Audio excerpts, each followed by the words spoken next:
Since we're doing an easy cake pop tutorial, I'm using box cake, which I got from Walmart, and it was $1. I'm using the vanilla one. Next is a Walmart cookies decorations that I got, also $1. Twizzlers, Dollar Tree, were $1. Next are these chocolate puddings that were also $1 at Walmart. Next is the candy melts. I got them for 50% off at Michael's. Always use the coupon. I never buy anything full price at Michael's. Then we need the sticks for the cake pops. These as well. I use the 50% coupon at Michael's, so I usually get them between $2.50 to $3 each. Then I need the ceramic molds. And last is this that I got from the Dollar Tree. It was $1. So when you're done dipping the chocolate, you need a place to let them dry, and this is what I use for it. First thing we want to do is set the oven to 350 degrees. I do not use the same ingredients that the box tells you to. I substitute ingredients. I do this because when I make cake from the box, it's very dry and it doesn't taste good at all. So this is what I do. Instead of using half a cup of oil, I use a cup of butter. So always double it and substitute it for butter. Next, what I do is when it asks you for 3 eggs, instead of 3, always add an extra egg. So I use 4 eggs.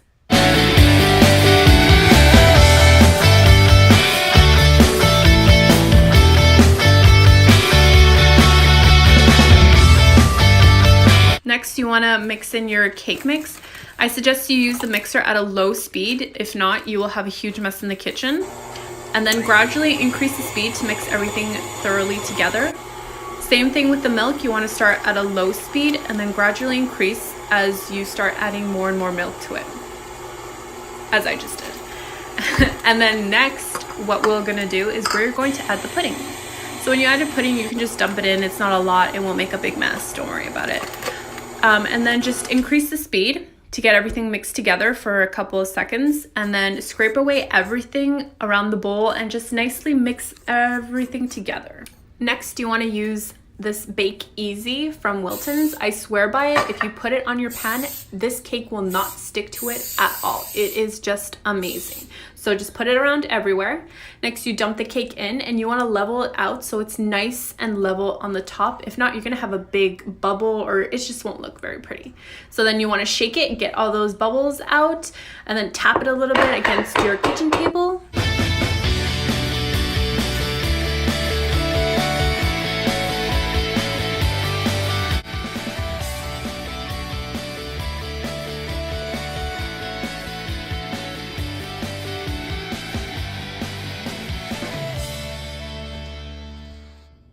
We're going to make the buttercream icing. What you start is with 6 tablespoons of butter. Then you add about 1.5 cups of icing sugar. Mix that all together until it gets a little thicker.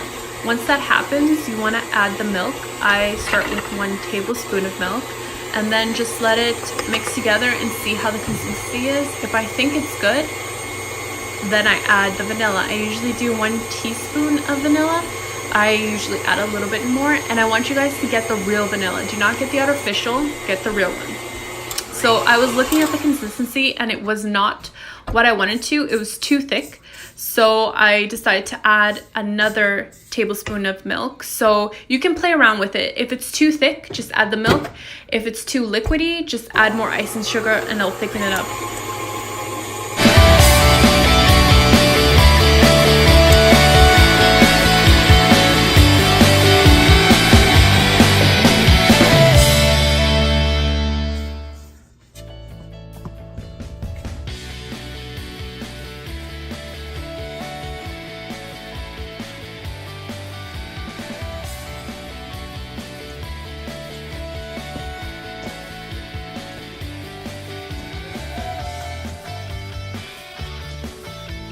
The way you know how your cake pop is ready is that you're able to mold it and it feels like Play-Doh. If you're able to make a ball and it does not crumble, then it's the perfect consistency. So what you want to do is, if it's too dry and it falls apart, just add more icing.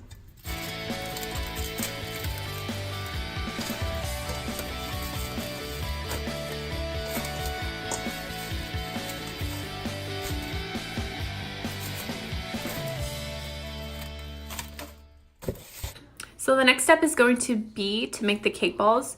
This will be a little bit difficult since the mixture will be hard since it's been in the fridge overnight. So what you want to do is use the warmth of your hands to warm it up.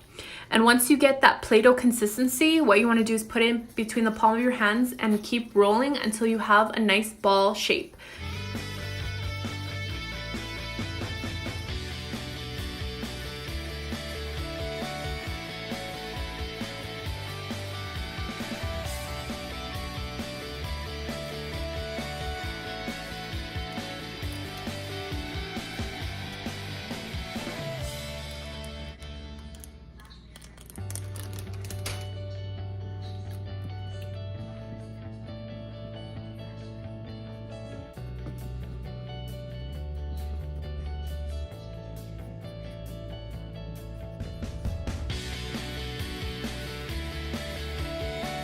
So the next step is to take the stick and to dip it in the candy melt, then to take it and stick it into the cake balls. So what you want to do is go into the center and go halfway deep.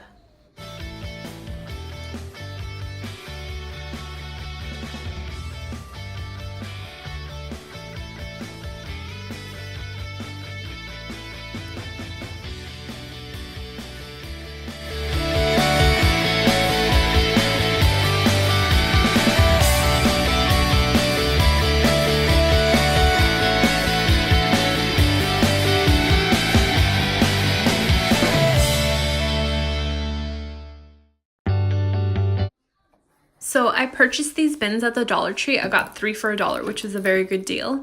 And these little stickers I had purchased at the Dollar Tree years ago. So what I wanted to do, since they were thank you cake pops, is write thank you on the bins just to make it a little bit more dazzling and less like it came from the Dollar Tree.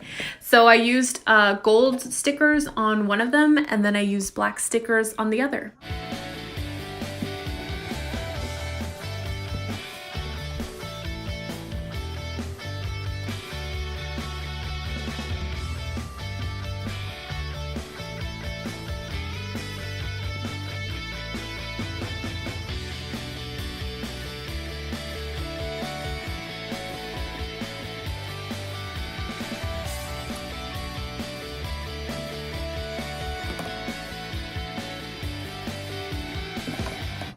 So the next step is to use these foam bricks and to put them inside the bins so you're able to stick the cake pops inside of them and that they will hold in place. So I had to cut them a little bit to get them the perfect size, but I also purchased both of these at the dollar store, so they were $1 each, so I spent $2.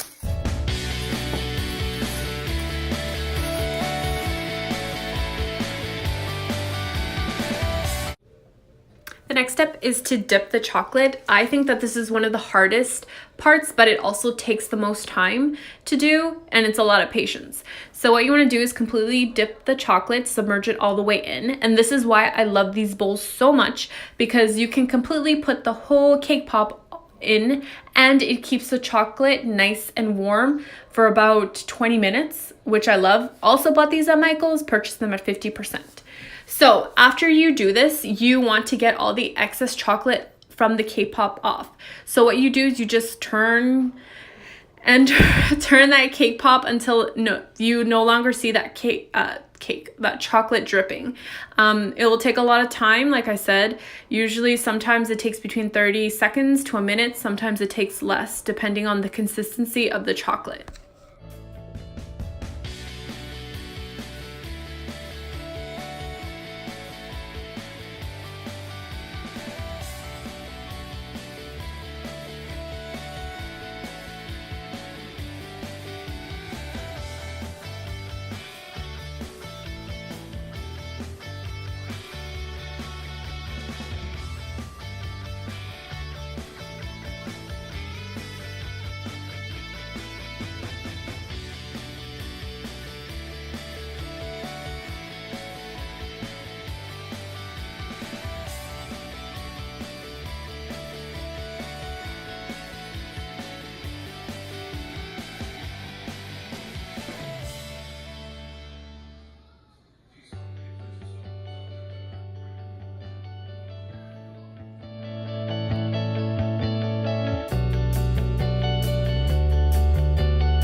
So since these are a gift, I had to wrap them.